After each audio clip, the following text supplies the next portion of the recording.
Welcome to my fast news segment channel. You can view quick news in few minutes. 5% died and many were injured in an explosion at South Glass Industry at Burgula in Farooq Nagar, Shad Nagar on Friday evening. The incident took place at the factory furnace at 5:45 p.m. According to the preliminary investigation, explosion was caused by compressor gases. The powerful blast ignited a fire which quickly spread through the section, trapping workers. According to the complaint website, the firm manufactures automotive and architectural glass.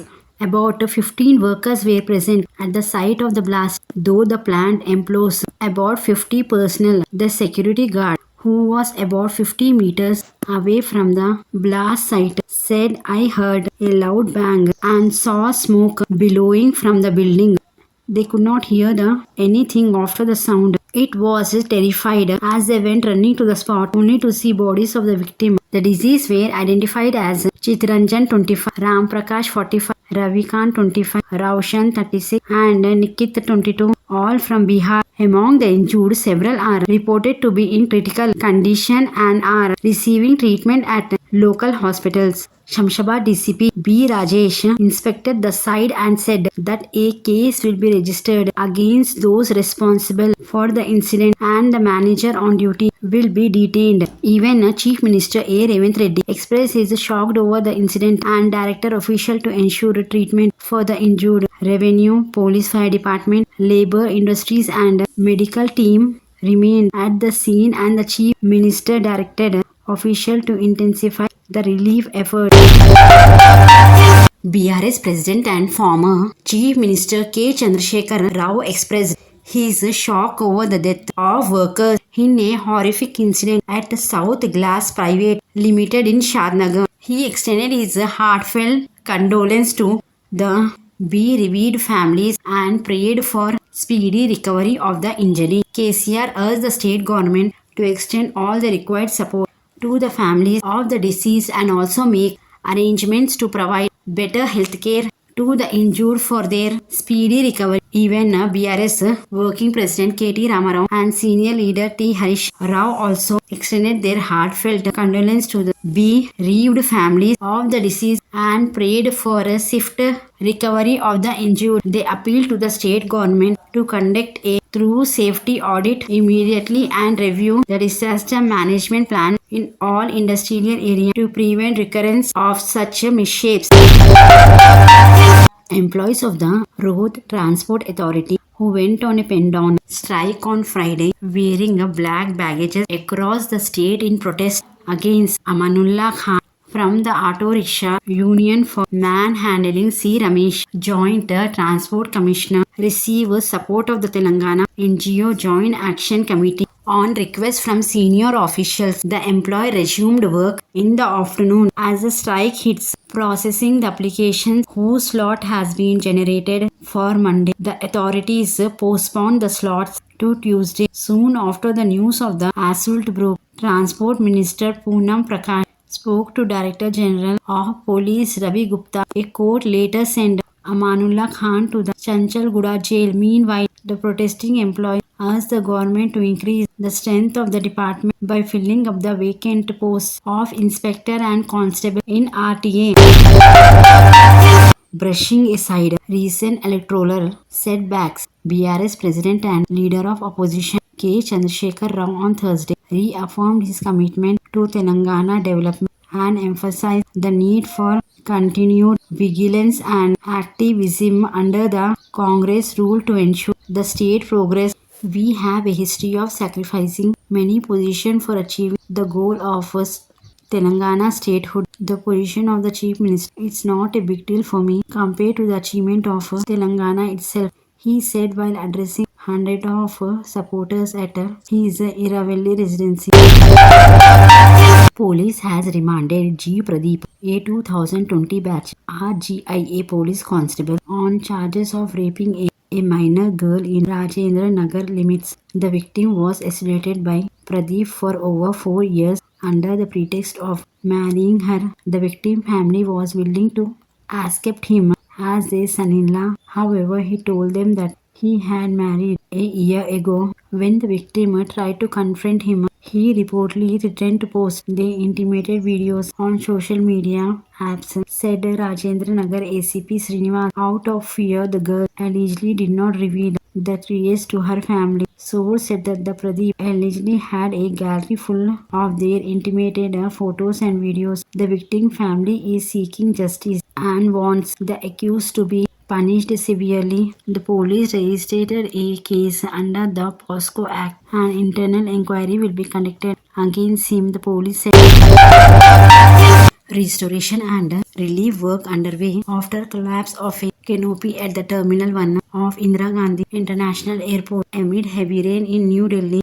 Friday, June 28, one person died and 8 were injured, raising safety questions. Prime Minister Narendra Modi spends $1 billion to improve transportation across the country. Is the latest in a string of recent infrastructure disasters of the country. The incident led to suspension of flight operation at Terminal 1 until Saturday, with all flights of Indigo and SpiceJet redirected to Terminal 2. Passengers in full for cancel flights or accommodate them. Even the Congress on Friday hit out Modi government over the Delhi airport roof collapse, saying corruption and criminal negligence were responsible for the shoddy infrastructure created in the last 10 years. Civil Aviation Minister K. Ram Mohan Naidu visits the Delhi airport after a portion of the roof of the Terminal 1 collapsed amidst heavy rain in New Delhi. He expressed that a very serious incident and the aviation regulation NGCA will look into the matter. Truly, Civil Aviation Minister Ram Mohan Naidu Kincharapu told to the reporters. The Civil Aviation Minister said passengers whose flight has been cancelled will get a full refund.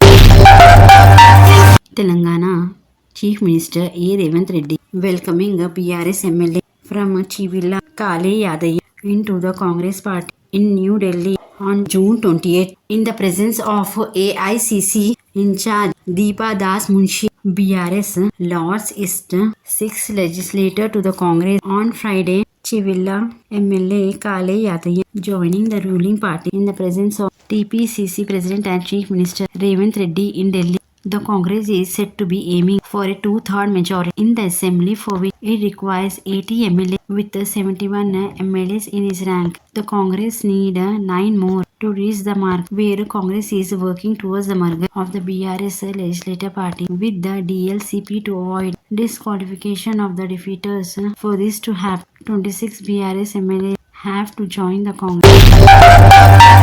A Delhi police have registered a case after AIMIM chief and Hyderabad MP Asaduddin Owaisi filed a complaint about vandalism at his Delhi residency. An affair has been. The incident has occurred on Thursday evening with unknown miscreants smearing black ink on the nameplate and posting pro-Israel posture outside Owaisi House at 34 Ashoka Road. An FIR has been lodged under several sections of the Indian Penal Code. The police are currently reviewing CCTV footage to identify the suspects. Ahead of the Moharam, the Telangana Waqf Board has released Rs 38 lakhs for repairs, renovation and refurbishment of basic amenities at 506 Ashur Khanas across the state. According to the Waqf Board, the grant in aid funds of Rs 38.36 lakhs were released for as many as 506 Ashur Khana, 131 Sabils and 49 Anjumans across the state. Shia Muslim organization said this is the first time in recent years that the government sanctioned an amount for the Ashur Khanas in Moharam. Recently, a meeting was held with the Shia scholars and Waqf board officers on arrangement of Moharam in the Waqf boards. The meeting was attended by the Waqf board Shia member Maulana Dr. Nisar Hussain Haidar Agha. The preset government and the Waqf board sanctioned the fund at least 10 days before and also released the amount for repair and renovation of Ashur Khana. Chief Minister A. Revanth Reddy, Minister Mallu Bhatti, Vikramarkar and Uttam Kumar Reddy and MLA N. Padmavati Reddy pay floral tributes to former Prime Minister P.V. Narasimha Rao on his 103rd birth anniversary in New Delhi. On Friday, Revanth Reddy praises Narasimha Rao for accelerating the country growth. through economic reforms at an event organized. The Chief Minister official residence in Delhi, Revant Reddy and his ministerial colleagues garlanded the former Prime Minister, portrayed and recalled his time as Prime Minister. He said Narasimha Rao served as Chief Minister of combined Andhra Pradesh Union and the Prime Minister were commendable. Stray dogs mauled a 6-year-old boy to death in Patancheru in Rangareddy district when he was relieving himself near a dump yard Friday morning. Vishal, son of migrant laborer couple from Bihar, died on the spot. The state has been a string of stray dog attacks in recent days, at least 11 deaths in the past 12 months. A pack of 3 to 4 dogs attacked Vishal and mauled his neck. He also suffers a serious injury on other part of his body. Patancheru Inspector Praveen told a police registered a case under CRPC Section 70 suspicious death. The attack took place close to the construction site in Isnapur where Vishal parents were. He was alone when the stray pounced on him around 6:30 am. By the time the parents reached the site, Vishal was dead. Hyderabad city and various parts of the Telangana experienced significant rainfall, causing widespread water lodging and severe traffic disruption. The heavy downpour led to severe traffic snarls in key areas such as Nampa, Kaitabad, Banjara, Secretariat and Somajigoda. This location, notorious for chronic waterlogging, saw vehicles moving at a snail pace. Citizens reported significant slowdown amid peak hours traffic worsened by the rain. The biodiversity junction towards Kajakuda Lake was particularly affected, reducing 5 or 6 lanes of traffic to 1 due to waterlogging.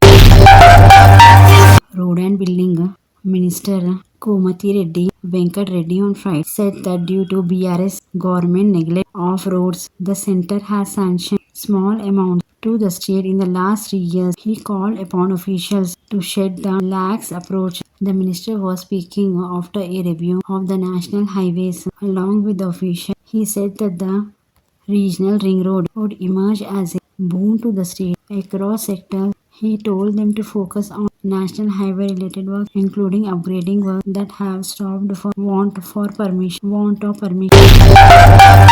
Chief Minister D. Sridhar Babu in a meeting with Union Minister for Heavy Industry H.D. Kumaraswamy in New Delhi on Friday. Sridhar Babu has urged Kumaraswamy to return the vacant land of several centre public sector units in Hyderabad to the state government as the centre was planning to divest those units. He urged the centre to revive CCI cement factory in Adilabad so as to boost the employment opportunity in the backward Adilabad district. The state government has handed over 2,219 acres of land, including 2,100 acres of limestone mines to the union government.